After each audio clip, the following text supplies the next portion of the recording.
Hi, I'm back. I'm doing my first video of 2018. I mean, I can't believe it's 2018 already. Like, what is going on? Why is time going so fast? Like, bloody hell.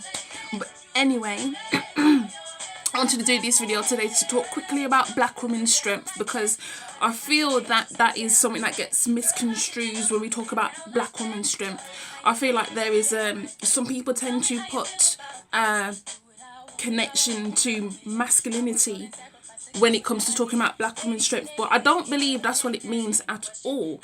I just think it means when a black woman gets knocked down, she picks herself up, regardless of the situation. Well, depending. But I decided to do this video because, you know, there have been two people recently who are the definition of black woman's strength who have passed away. Now, that was Erica Garner. She passed away last week. She was only 27 years old. And also Reese Taylor. She passed away last week as well. She was 97 years old. Now, Reese Taylor was famous, for lack of a better word, because what happened to her back in 1944, she was raped by 6 men. She was basically kidnapped by 7 men, and 6 of those men raped her. And she's a black woman, so you should know around that time that when she was raped, even though 2 of those guys who raped her admitted what they'd done, not a single one of them even got arrested or, you know, went to jail. Absolutely nothing. But we can't exactly say we're surprised. I mean, a white man being arrested in 1944 for raping a black woman and also actually going to jail for it, I mean, that is unheard of. Now, you have to think it's only 2018. 1944 actually is not that long ago. It's really not.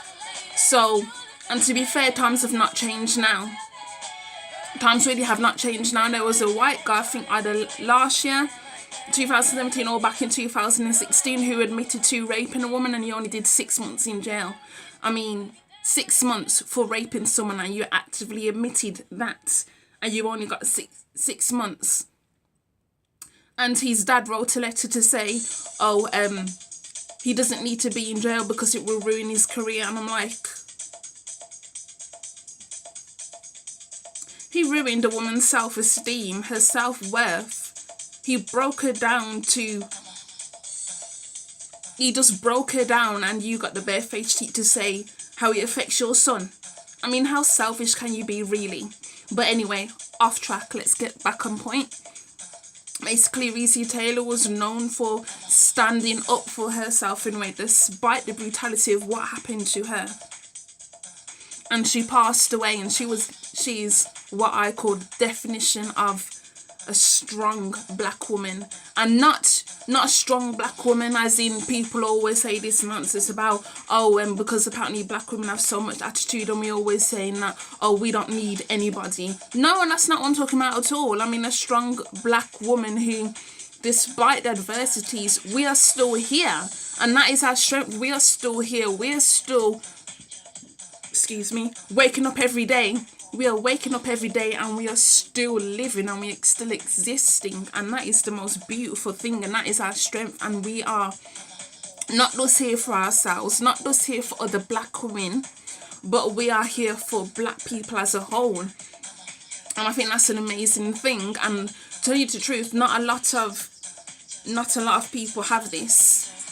But I do believe that black women do have this ability to bounce back. Now, I know people are going to say, well, like, how much is a black woman expected to take? Because, as you know, Malcolm X's most famous quote is, the African-American woman is the most unloved. But even though I live here in the UK and I was born here in the UK, I took that to believe, for my own personal meaning, that he actually meant black women as a whole. So, you know, African women wherever we are, either here in the UK, the US, the Caribbean, Australia, wherever we are, because as you know, black people populate the whole of the world. So I took that to mean that he's talking about every single woman. And he was. And this is the thing, and that's the thing anyway, we are the most unloved, but yet we have the ability to love the most. But as I said, how much more can we take, really? I mean, talking about black women's strength, how much more can we take? Because there is a fine line between strength and weakness. And some of us, I mean, I don't mean to say it like in a harsh way, but some of us do get a little bit weak, and that's nothing to be ashamed of at all. That's nothing to be ashamed of. Showing your weakness, showing your vulnerability. And I think that is a part of your strength as well, being able to show that sometimes we do cry. I mean, we are black women. We deal with so much racism, oppression, white supremacy, prejudice, bullshit from other black people, to tell you the truth, but that's not for this video. But we deal with all of that, and we internalize it, and we all internalize it in different ways. Some of us lash out because we've had to deal with so much that we tend to lash out, and I don't think people are able to deal with the lashing out, because it's like we feel like we are literally exploding, like a head is gonna go kaput, like in a Saw movie or something.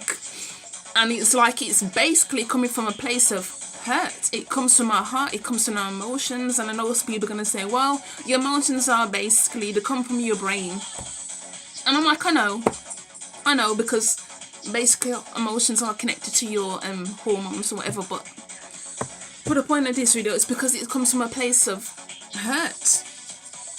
And we hurt, and people keep saying the same nonsense over and over again, until eventually we reach a breaking point where we say, you know what, I've had enough of this now. I'm going to snap. And when we snap, it's like, oh, then we get called the angry black woman. No, we are not angry black women. We are black women who get angry sometimes. So like, start putting that label on us, because to be fair, it's not just us. Other races also get angry, don't they? You see Asian women get angry, you see white women get angry, but you never call them the angry white woman or the angry Asian woman. But it seems that that label is almost attached to us, attached to black women. It's like it's invisible, but it's there. And when you talk about black women, that's just our label. And who is going to be the one to demolish that label? Because it's getting ridiculous now.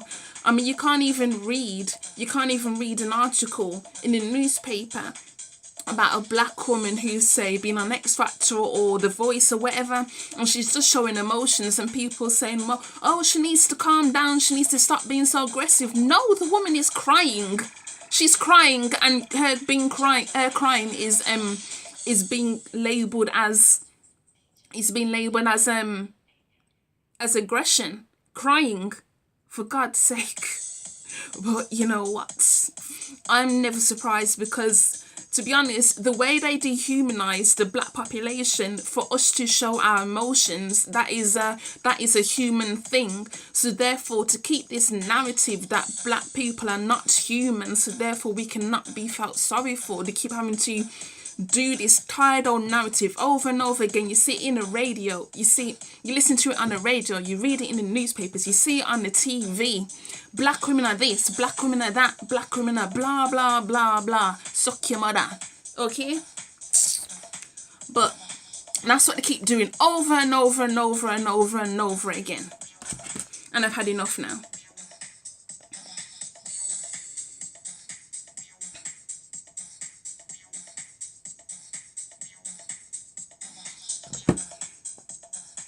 So yes, like I said, Reese Taylor, she was raped in Alabama, in 1944, and she is the definition of black women's strength. And let's also talk about Harriet Tubman, the leader of the Underground Railroad. Back during slavery times, she led a load of slaves to freedom, and she also said that in her famous quote, I believe it was, I led 1,000 slaves, I freed 1,000 slaves. I could have freed 1,000 more if only they knew they were slaves. Now that is basically saying that whole narrative between the field slave and the house slave. The house slaves were comfortable, they didn't want to go nowhere. The field slaves were always planning how to get the F out of there. So that's basically what she was saying. She led the ones who wanted to be free away, not thousand slaves who wanted to leave, but the house slaves who didn't want to leave, they were not going anywhere. Though to be fair, there was probably some field slaves who were probably all up master's backside as well. But I'm not surprised. When you are so accustomed to something, you do not want to change it because you are afraid of what's going to happen. So you stay within that mentality because to free yourself is the scariest thing. So yes, Harriet Tubman, she was such a blessed woman. Seriously, a blessed black woman. And also let's talk about Rosa Parks, who absolutely refused, and I mean refused, to get up off that bus. She was sitting at the front of the bus. She was tired. She just got home. She just got on the bus. Just left her shift at work. She sat down where she wanted to sit on that bus. And what did that white man tell her? Oh, either she get off the bus or move to the back of the bus. She weren't going nowhere. She was not going nowhere. So they kicked her off the damn bus. And her feet were tired. And I'm talking tired. And they kicked her off the bus. Yes. And I believe the police were called and she got sent to prison just because she refused to move to the back of the bus. Because back in those days, this was just in the 1960s and the 1950s. Back in those days, black people were not allowed to sit at the front of the bus or even in the middle. There was a whole section at the back of the bus where we was expected to sit. And I had a little sign at the back of just before the back of the bus to say this is where Negroes need to sit. And they also had separate toilets for black and white people, and even a water faucets where you used to drink. Oh yeah, you had to sit right at the back as well, because we cannot have no contamination between the Negro and the white people. No contamination at all. Nope.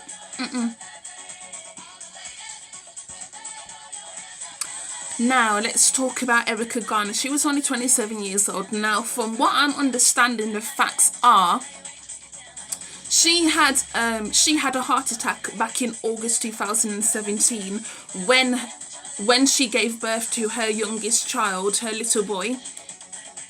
Now, that heart attack she had after she had her child damaged her heart, and she had a second heart attack the 23rd of December last year.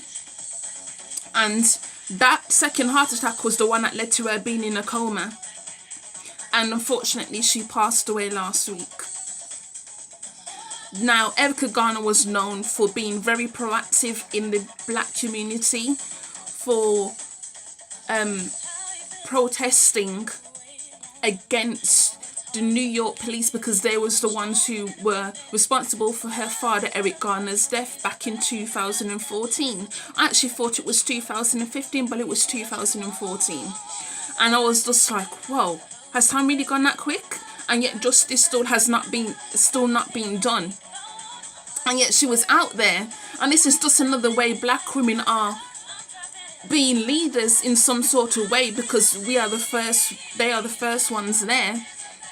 Out there protesting, marching, and as you know, the slogan for the Eric Garner controversy after his murder was "I can't breathe," because he was saying that in the video. If you see in the video, he was saying it over and over again while he was being choked. One guy had his one guy had his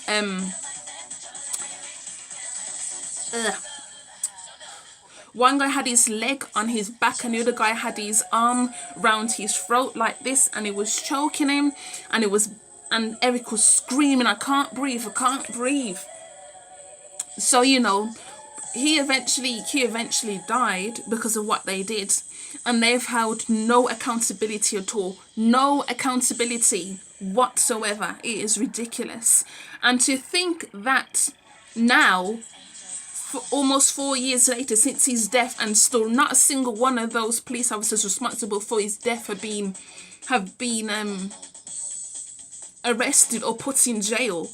It just shows it's not just, well, actually it is a white vs black thing, but it is also the police. They have this power that we unfortunately do not have. It's like they are protected. I don't know who's protecting them. Is it like the devil or something? But they have this power, and we are not able, for some reason, we are not able to access this same power.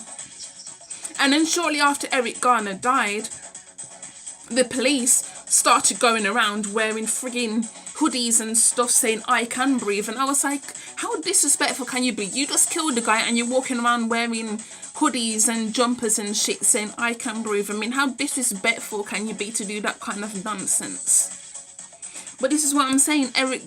Erica Garner was such a beautiful black woman, despite all the circumstances that she had to deal with, and she was still out there fighting, and she was still out there protesting and marching. And for her to have died last week, it is literally heartbreaking, because I honestly do believe she died of a broken heart, and there is such a thing as broken heart syndrome, and I do believe that is partly why this happened. Now, people can disagree with me because I'm not here for everyone to agree with me, but listen, I honestly do believe she died of a broken heart. And I know I've only mentioned 4 black women in here, but this is what I'm saying. It is like a madness. But black women, you are beautiful, you are blessed, you are strong, you are resilient, you are so determined to do and achieve things that people think is absolutely impossible. You are strong. And not strong how they say you are strong. I mean strong as in we always get knocked down on our feet and yet we rise 10 places more. And how can anyone tell you any different, really?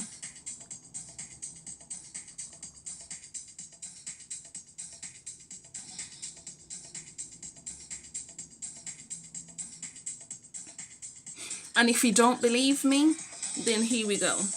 I'm going to read one of my poems because this is dedicated to all black women around the world. And it's called Black Girl Magic. I've never seen before such a rainbow of pure magic. Like I opened my eyes to a new universe and the pretty colours took me on a journey of new discovery. It's like God created a palette of gold, black and brown and gave each black girl a glorious crown. Stand strong, little sister, and say, I am beautiful, I am passionate, I am filled with blackness that becomes my exactness, that melanin. Skin covered in melanin, that black gold richer than all the money in the world has to offer. I have been dipped in. I am filled with the light that becomes my glory. I am an oracle of love from the heavens above. I am talent you couldn't imagine. I am the honey gold, sandy brown and beautiful black. I am here and I am present. See my light. It could never shine any brighter. And that's me done. Bye.